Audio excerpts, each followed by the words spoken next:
Hello, dear students. Now, in Poisson distribution, we are going to start our last method, that is how to fit Poisson distribution or how to find expected frequencies or theoretical frequencies in Poisson distribution. Okay, so let us start our sum. This is our first sum. Fit a Poisson distribution to the following data.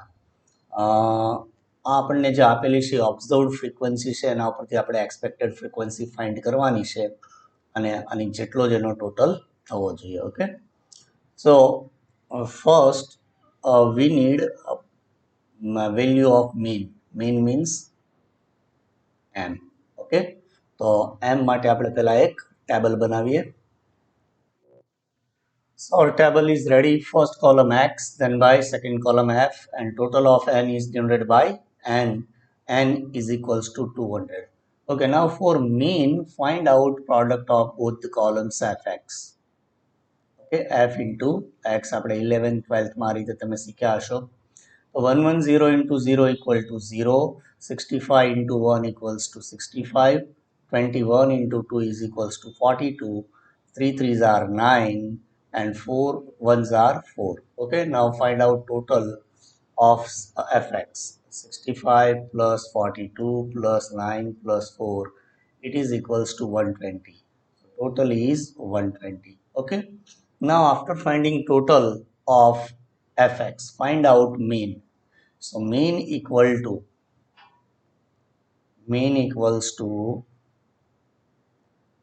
m, and m is equals to what? Sigma fx divided by n.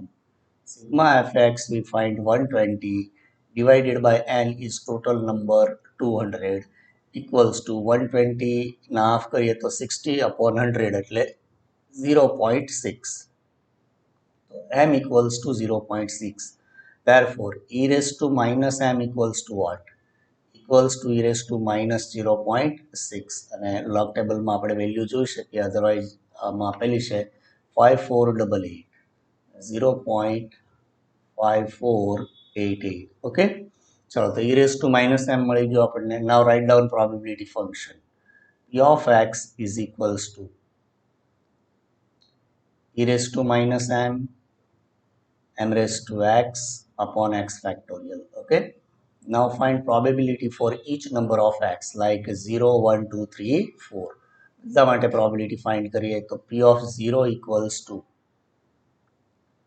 itself e raised to minus m. Okay, એટલે એમાં આપણે કંઈ કેલ્ક્યુલેશનની જરૂર નથી. 0.5488. Now find p of 1. P of 1 is equals to m by 1 into p of 0. So m is 0.6 multiplied by 0.5488. ચાલો બંનેને multiply કરીએ. 0.56 multiplied by 0.5488 equal to 3293. 0.3293. Okay, now find p of 2. P of 2 is equals to what? M by 2 into p of 1. So m by 2 એટલે 0.6 divided by 2 into p of 1, 0.3293. Okay, it is equals to, ચાલો આપણી પાસે અહીંયા લખેલા જ છે ને, multiplied by 0.6 અને divided by 2 કરીએ તો 0.0988 લઈએ આપણે. 0.0988. ઓકે, મિનિમમ 4 ડિજિટ્સ લેવા જરૂરી છે, નહીંતર આન્સરમાં થોડો ઘણો ફરક તો મસ્ત આવશે, અને 4 ડિજિટ્સ નહીં લઈએ તો વધુ ફરક આવશે. સો 4 ડિજિટ લેવાના. p of 3 equals to m by 3 into p of 2. Okay, so m by 3 એટલે 0.6 upon 3 multiplied by 0.0988. ચાલો મલ્ટીપ્લાય કરીએ. આપણી પાસે 0.0988 પૂરા નંબર છે તે multiplied by 0.6 divided by 3 equal to 0.0198. 0.0198. અને હજી એક લાસ્ટ છે p of 4. Find p of 4. p of 4 equals to what? m by 3 into p of 3. m by 4 આવશે અહીંયા. m by 4 into p of 3 equal to એમ એટલે 0.6/4 multiplied by 0.0198. ચાલો તો એ રિઝલ્ટ પણ આપણી સામે છે. તો multiplied by 0.6 and divided by 4. It gives a 0.0029 એટલે 30 આપણે લઈએ 0030 0.0030. ઓકે, ચાલો તો આ રીતે બધાની પ્રોબેબિલિટી ફાઇન્ડ કરી લીધી. પછી આપણે એક કોલમ બનાવશું. નેક્સ્ટ કોલમ આપણો આવશે p of x. Okay, find p of x એટલે sorry right p of x.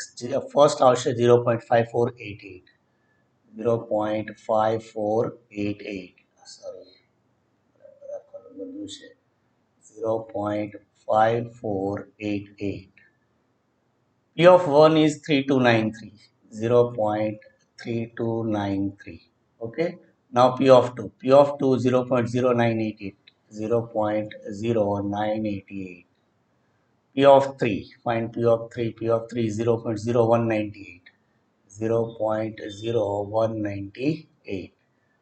P of 4 0.003 0.0030 લખવું હોય તો લખી શકાય. એટલે ટોટલ કરો તો આનો ટોટલ 1 અથવા 0.999 જેવો કંઈક નિયરેસ્ટ થવો જોઈએ. ચાલો આપણે ચેક કરી લઈએ. એક 0.5488 પ્લસ 0.3293 પ્લસ 0.0988 પ્લસ 0.0198 પ્લસ 0.003 તો 9997 એટલે અપ્રોક્સિમેટલી 1 આવ્યો.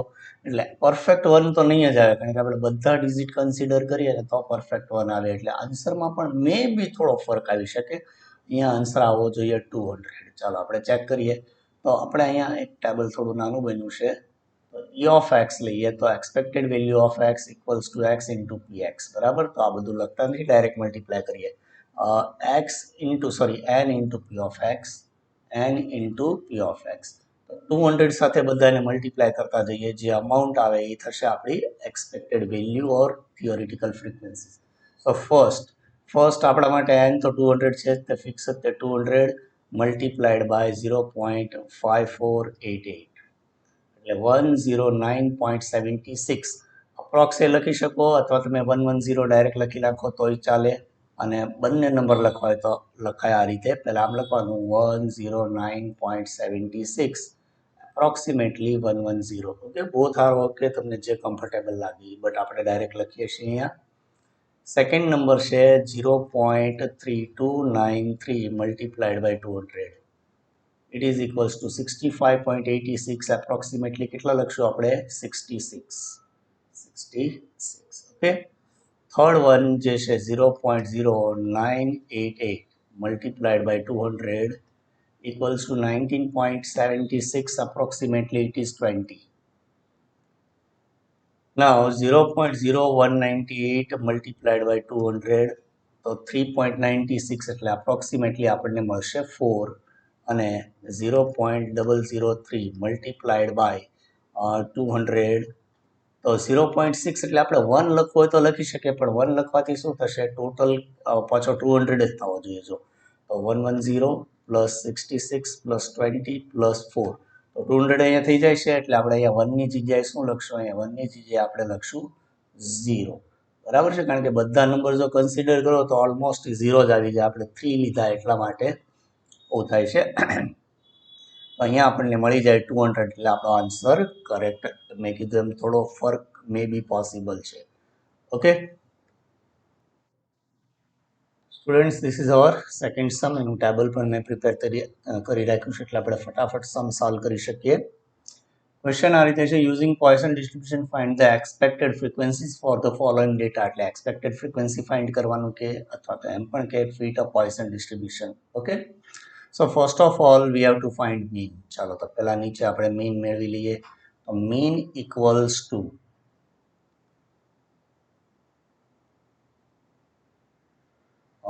મીન પહેલા આપણે fx મેળવવું પડશે ને. અહીંયા fx multiply both the columns f into x sigma fx. Okay, 123 into 0 equal to 0. This is 59. This is 14 2s are 28, 3 3s are 9 and 4 1s are 4. So the total કરીએ આપણે 59 plus 28 plus 9 plus 4 it is equals to 100. So sigma fx is equals to avse 100. So mean equal to what? Mean equal to sigma fx divided by n. Sigma fx is equals to 100 divided by 200 equals to 0.5. Okay, therefore e raised to minus m equals to what? It is equals to m. I am mean equal to m. E raised to minus m equals to e raised to minus 0.5 and it is equals to 0.6065. ટેબલમાં પણ જોઈ શકાય અને અહીંયા પણ આપણને આપેલું છે 6065. Okay, now find out probability for each value of x. One by one આપણે find કરતા જઈએ તો first p of 0 equals to itself e raised to minus m is equals to 0.6065. Second p of 1 equals to m by 1 into p of 0. So m is equals to 0.5 multiplied by 0.6065. Calculate કરીએ તો આના half થઈ જાય એટલે 0.60 sorry 60 ના half થઈ જશે 30. Okay, next one is p of 2 is equals to m by 2 into p of 1. M by 2 equal to 0.5 divided by 2 into 0.3033. ચાલો બંનેને મલ્ટીપ્લાય કરીએ એટલે આનો 3033 ના ફોર્થ થઈ જશે એટલે 0.5 multiplied by 0.3033 divided by 2 is equals to 0. જો બધા ડિજિટ લઈએ ને તો આપણે પરફેક્ટ આન્સર મળે પણ પ્રેક્ટિકલી પોસિબલ નથી, બરાબર ને? બધા ડિજિટ આપણા માટે કન્સિડર કરવા તો આપણે 4 ડિજિટ લઈએ એટલે આન્સરની મેક્સિમમ આપણે નજીક રહી શકીએ. 0.0758 0.0758. Okay, now find out p of 3. P of 3 is equals to m by 3 into p of 2. So m by 3 is equals to 0.5 upon 3 multiplied by p of 2 0.0758. પણ આપણે કેલ્ક્યુલેશનમાં જો બધા નંબર કન્સિડર કરીએ છીએ આ બરાબર છે, multiplied by 0.5 divided by 3 0.0126 0.0126. Okay, now find out p of 4. P of 4 is equals to m by 4 into p of 3. Okay, so m by 4, m is equals to 0.5 divided by 4 multiplied by, ચલો એ number તો આપણે લખેલો છે એટલે 0.0126. આને simplify કરીએ તો multiplied by 0.5 divided by 4 it gives us 0.0016. 0.0016. Okay, ચાલો તો પ્રોબેબિલિટી આપણી બધી મળી ગઈ. તો બધા માટે આપણે p of x અહીંયા લખી લઈએ. તો p of x is equals to p of x 0 માટે કેટલા છે? 6065.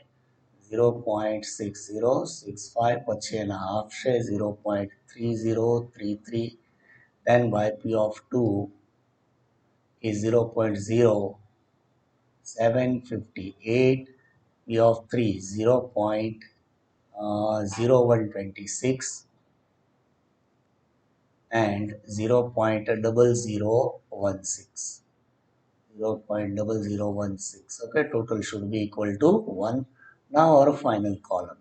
Last column, the expected frequency or theoretical frequency is equals to n into p of x. ચાલો તો n means 200 થી બધાને આપણે મલ્ટીપ્લાય કરતા જઈએ. અપ્રોક્સ વેલ્યુ આપણે લખશું 0. પહેલા 200 લખીએ. 200 multiplied by 0.6065. It is equals to 121. બરાબર, 121 multiplied by, sorry, not multiplied by, મારા ભૂલ થઈ, 200 multiplied by 0.3033. It is equals to 60.66, approximately 61. જો અહીંયા આપણે વધારીએ છીએ એક નંબર તો લાસ્ટમાં ઘટાડવો પણ પડશે. Okay, next number is 0.0758. oh अरे यार sorry, 200 multiplied by 0.0758, 15.16. તો એ આપણે પૂરા 15 જ લઈશું કારણ કે ઉપરના 16 લખવાનું આપણે થતું નથી. તો 200 multiplied by 0.0126, 2.52 approximately, it is equals to 3. And now last 200 multiplied by 0.0016, 0.32 approximately, it is equals to 0. And let me check the total. 121 plus 61 plus 15 plus 3, it is equals to 200. Total 200 આવી જાય તો આપણો answer કેવો છે? Correct છે. Okay, so how to fit Poisson distribution એ આપણે topic અહીંયા કમ્પ્લીટ કરીએ છીએ.